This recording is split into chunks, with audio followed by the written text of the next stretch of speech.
see that coming.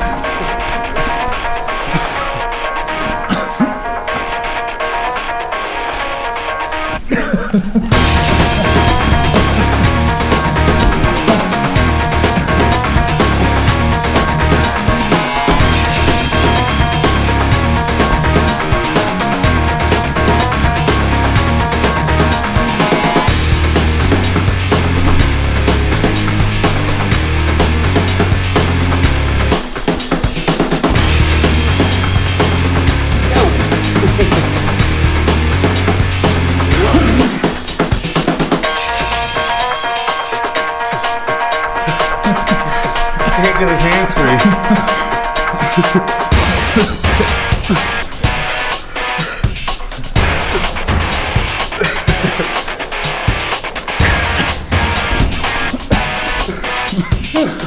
Is that helping you? No.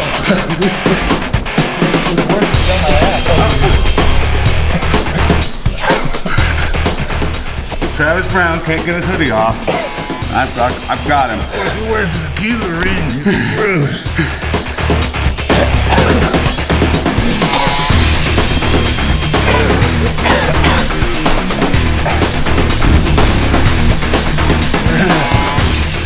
Then we'll get here. 1, 2, 3, 4. I declare thumb war.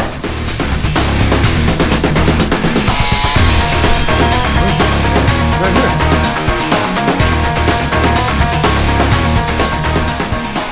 Karyn Bryant for MMA H.E.A.T. I'm here with the Warmaster Josh Barnett. Did not bring the heat though. It's cold in this gym. My bones ache, and it's not just because I'm old. It's because the hoarfrost has. That's not a reference to Karyn. No, either. it's H-O-A-R. Yes, yes. You know, read a book or something. Has swept through the ring and dropped its icy chillness upon everyone. Yeah, it's brutal in here. And I know it sounds lame for California. Everybody in LA is complaining about how cold it is, but literally, I would think a gym should be warm to keep you limber. This is not. Well, we don't have heat, so no. that's also kind of a problem. Wade said it was to keep the Brazilians out. I don't know about that. It's kind of funny. I know our own brand of mat herpes keeps the Brazilian out. On that note, Josh, I want to talk to you about the fact that you are fighting Travis Browne at UFC 168. That's just a couple of weeks from now. So, at this point in your training, how much more hard training are you doing right now? What is today, the 9th, 10th, or something? So you got a couple weeks as left? little as possible. I like to keep things nice and relaxed and chill. You know, just take my time with it and flow with the go. Yeah. What do you think the biggest threat is when you fight somebody like Travis? Because you know what? When he was in there with Overeem, he was kind of losing until he wasn't. You know, he was getting tagged to the body a lot, but then he came up with that front kick. What do you think Travis's strengths are? Being mobile, athletic, heavyweight. Yeah. Being a big guy. Well, he does actually make a point of saying that. He's kind of bringing the sexy back, he says, but he is kind of lean for a heavyweight. Do you think that? I mean, quickness obviously is important, but... Speed kills, but I think part of it was for conditioning. You know, yeah. If you watch a lot of his old fights, he blew up and around every time. Yeah. I think that for him, he figures, well, less weight means less likelihood of an empty gas tank. But the danger certainly is when you're in there with guys who are pushing. Well, you last time weighed in around what, 248, something like that, 255. 255, something like that. I mean, that you know that could be a considerable advantage if he's going in there at 230.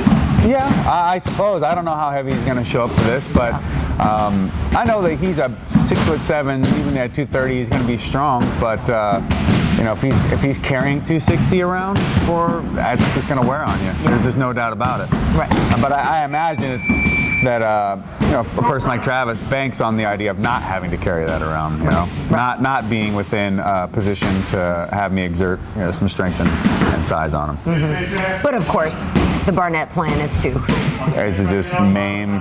You know, I don't have absolutes. I just create openings and then I take advantage of them.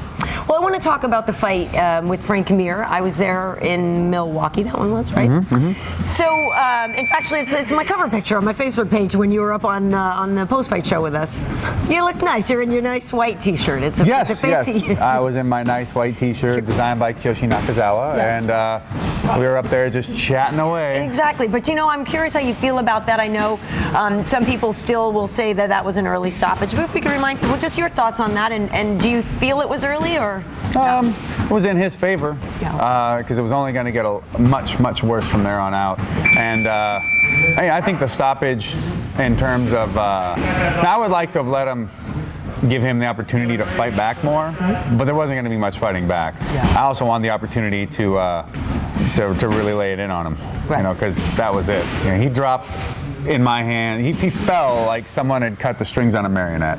He got knocked out, and the referee did the right thing, I suppose, really in saving him. But was it early? I guess depends on how you look at it. Yeah. How much did that motivate you having his big head in here the whole time you were training, right? Yeah. I don't mean big, I just mean the size of it. Well, I know. It's proportion of the visual behind us. After the fight, I remember saying to Eric Hammer, I go, there's no way I was going to lose a fight and have to have this guy looking at me from this big backdrop for the rest of my training. Forget that. And how did it feel? That was your kind of welcome back fight to the UFC. Was there, people talk about initial UFC jitters when they're there for the first time, but did you have any sense of nerves going into this one, knowing that it was, a comeback fight? I don't care about where I'm fighting. No? Fights are fights. And when I'm out doing press and being away from the fight, sure, we'll talk about the UFC and as an organization and its impact in MMA, but when I'm fighting, I really couldn't care less. I don't care where I'm at. I don't care who my opponent is. I don't care who shows up. I don't care about any of that. And obviously we just kind of solidified the fact that it was a quick fight, but do you feel good about what you did in there? I mean, I know even in victory sometimes people are like, I should have done this better, I should have done that better. Do you feel good about what you did? I feel fine. I went in there and just beat a guy up from pillar to post from start to finish. Yeah. I mean, nothing to really change there. Right. Well, let's talk about a little bit more about Travis Browne. Right now, if you look at the rankings, he's just one spot above you. I'm curious if you feel that that's an appropriate position. Right now, I think they had him at 5 and you're at 6. Don't care. You don't care? Don't care. It's arbitrary. No? It's arbitrary. Well, what do you think of the division right now? I mean, you've got guys like Junior still high up there, Fabricio, Daniel Cormier, who defeated you. One of the only people to beat you in the last several years. Do you think the division is strong now? Is it stronger than it's been in a while? Or? Well, they do have me, so there's that. It's only getting stronger. Yeah. Yeah? I mean, in terms of the competition, do you think those are guys that are worthy of being up at the top? I don't care if they're at the top or the bottom. You got to fight them all anyway, so whatever. Yeah. As long as they're willing to sign a contract, get in the ring with me, then I'm fine with it. What'd you make of the Bigfoot Hunt fight? Did you see that the other night? Did not watch it. By choice or just by I just don't situation? normally watch fights. No, it was pretty amazing. So I heard. Well, you should do yourself a favor and check it out at some point. I'm sure it'll show up on YouTube eventually. Yeah, it probably will. It was one of those, it was very close and you're not really sure what's going to happen. And, you could argue that maybe one of the guys won, but I think in that situation, a draw was the right thing. I didn't see it, so I really can't make any comments about it either way, other than I like Mark Hunt. He's a good dude. Yeah, right. So let's talk about this fact that the fight is coming back to Vegas. You haven't been able to fight there for a long time. Are you happy to be fighting there again? You just said you don't care where a fight is, but there's something special about Fight Night in Vegas, I have to believe. Well, it's nice to be back and fighting in the same arena that I won the title in back in 2002. And Vegas is a great fight city, and it's a great opportunity. It's even very easy for all my friends and family to be able to come out and make to the fight. Do you feel that people, obviously there was some talk about you getting licensed for things that have happened in the past. Was that stressful for you at all? Or when you had to go through, you had to have a hearing about it, right? Sure, it's stressful when new things come out of just start dropping into your lap, and now you're gonna have to deal with this and deal with this and deal with this. But everybody was professional, and it went through actually better than one could expect. Yeah, and it's interesting too because I wonder, do you think MMA fans are forgiving people, or do you think that they'll hold a past, something that happened in the past? Do you think they still will hold that against you? I don't consider MMA fans any different from any other kind of fans. Yeah. And I think fans in general in this day and age, there are plenty that are forgiving, I imagine. There are plenty that are just total assholes that all they want to do is sit back from a high chair and try to make themselves feel better in some way of trying to knock somebody else down. That goes for fans of anybody in entertainment, and MMA and football and basketball. All that is all considered entertainment. So it's really, it's a real melting pot. Everything is included, and you have to deal with all of it. But as long as even those guys and gals that want to just spread negativity out throughout the old ether, if they're spelling your name right, then it's still... They never get mine right, Josh. The right throws them off all the time. Yes, but they didn't realize it's a cheerleader Karen, not just a normal Karen. Cheerleader Karen. But they're continuing to propagate me and what I do, right. And they clearly have interest, even if it's for a negative reason. Right. And that being said, you guys are both being WADA tested, however they consider that, right? So they've already been out here and everything's cool, right? Multiple times. I think I've given... We only got like 3 rounds for us. Around 8 tests before this fight already. And it's all good, right? Well, yeah. I think you'd know if it wasn't. I think we would know if it weren't. But I like the fact that we're going through WADA, that we have an accredited Olympic level testing facility and Olympic level testing protocols behind it. And it's not a third party, it's not some arbitrary thing, it's professionally done. And Jim, the guy who comes and visits me every now and again, nice guy. Yeah, cool. He's good. He always gets the vein on the first try. Nice. Well, you have big bulging veins, I would imagine. Yeah, I got I got a good one. Yeah, good. Yeah. Nice. I want to talk about some of your training. Obviously, we're here at CSW, and you do a lot of it. This is basically like your foundation home gym. Yeah. 4 years it has been, right? For years. F-O-R. F-O-R, yeah, yes. not F-O-U-R. Yes, for many years. 4 years. It's been 4 years, yeah. But you also did some training with the Air Force Academy. Yes. Is that right? So can you talk about that? I've been going out there every fight since the Cormier one to get in extra training with Joel Sherritt, and I bring Eric Hammer along. We drill, we train at altitude, we do conditioning there, and it's always a great change up, and the workouts are fantastic. Coach Sherritt looks over my opponents and he builds upon what we did the time before. And is there something too about the mentality of soldiers that you like being around? Well, they're not quite soldiers yet. They're mainly college kids. Okay, well, but they have that mindset. It's a bigger picture of being. Well, one thing I would say about Air Force Academy is that those kids have the idea of being more than just a regular kid, being extraordinary, because you don't get into the Air Force Academy if you're just some nobody. You have a very rigorous set standard that you have to live up to be able to go to that school. Absolutely. And it shows. The workloads that they carry, the classes that they take, and what's expected of them is going to be more than your usual college kids. So it shows in their personalities and their demeanor. Yeah. Is it still fun for you doing this? I mean, you've been doing this for a while. Is it? Do you get up in the morning? Well, I was going to say, do you get up in the morning? Do you get up in the afternoon and go, oh, cool, I get No, I don't do that. I get up and I get my work done, but I do enjoy being in the gym. I enjoy being a part of it. I've been fighting for 17 years, so this is old hat to me, but it's not as if I don't find enjoyment in doing it. If I didn't, I just wouldn't do it at all. Yeah, I would think that's the case. And also, there's always going to be new blood coming in here to challenge you, right? And you're, or maybe not, Mr. Barnett. I guess every now and again some new face shows up. I don't always relish that so much, because someone shows up here and you're like, well, now I got to go kick the shit out of somebody because they're going to try and see how well they do against you. Well, right, that's a big thing. I would think people would try to see what they can. Man, I've been there, done that. Yeah. So to me, I'm like, all right, fine. Give it your best shot. This is what's going to happen. But most of the time, I prefer someone that's just highly skilled, intelligent, and capable, and just going in there and producing the best results as possible. Right. But it also seems that you're coaching some other people as well now, when you've kind of got your own fighters. And is that something that you've been doing for a little while, is kind of bringing these other guys along? I've produced world champions before. I've cornered many people in like Megumi Fuji. Oh, yes, of course. Right, of course. Yeah. She just retired, right? Yes. And I've coached Ian Freeman, Janelle Marquez, and Shayna Baszler, and the list goes on. But it's all personal projects. I don't try to make a living or anything when it comes to coaching or managing, because I only take on projects that I feel passionate about and people that I feel are worth investing the time in, because it's a lot of personal time.